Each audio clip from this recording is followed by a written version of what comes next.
to stop violence and crime in Cleveland. Hello and good evening. Thanks for being here with us. I'm Katie Houston. And I'm John Kosick. Today, Cleveland Mayor Justin Bibb discussed the details of the summer safety plan with his top brass police officials. They plan to use data, intelligence, and technology to stop crime from rising as the temperatures start rising.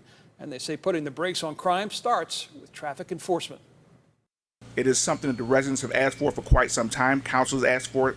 And some of the crime trends that we see revolve around traffic enforcement. News 5 anchor Tracy Carlos has more on who else is being called upon to help stop crime before it starts. Typically, as temperatures in the summer soar, so does crime. Operation Heatwave is the city's summer safety plan designed to extinguish hotspots for violence.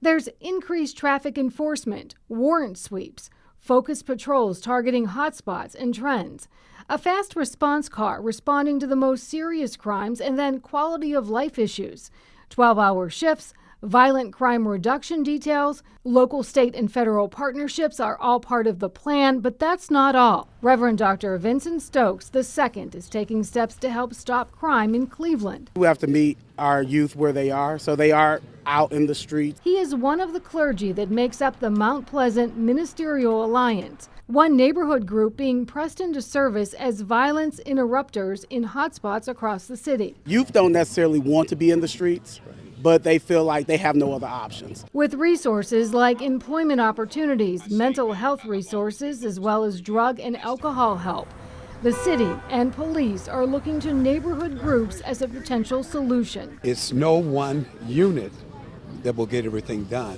We're looking at the fact that we've got to have enforced safety, but we've definitely got to have community engagement right now. The Mount Pleasant Ministerial Alliance is launching a new pilot program aimed at helping young people and stopping crime. We're going to be launching out between the hours of 8 and 2 a.m., which is when most of the things start in our community, in order to be not a hindrance, but a help to the young people in the community that want help. Many of them are reaching out for help, and we're going to be offering some wraparound services to them. Reverend Anthony Small Sr. knows all about violence in Cleveland.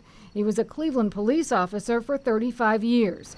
Now he's trying to make a difference on the streets in another way. This innovative thinking means that most people would trust the minister before they trust the cop. This year, the mayor, interim safety director, and police brass were flanked by city workers from every department as details of the plan were discussed.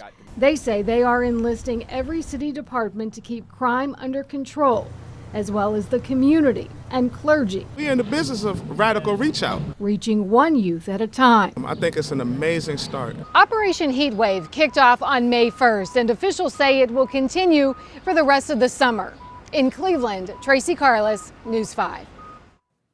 Now, Cleveland, you'll remember, had multiple high-profile incidents of violence last summer, particularly downtown. On July 9th of last year, 9 people were injured in a mass shooting on West 6th Street. 24-year-old Kevin Solomon and 25-year-old Jalen Jennings were arrested and charged in connection to that shooting. In January, Solomon took a plea deal on lesser charges of tampering with evidence and obstructing justice. Jennings, meanwhile, is still awaiting trial. His trial was postponed until July 17th.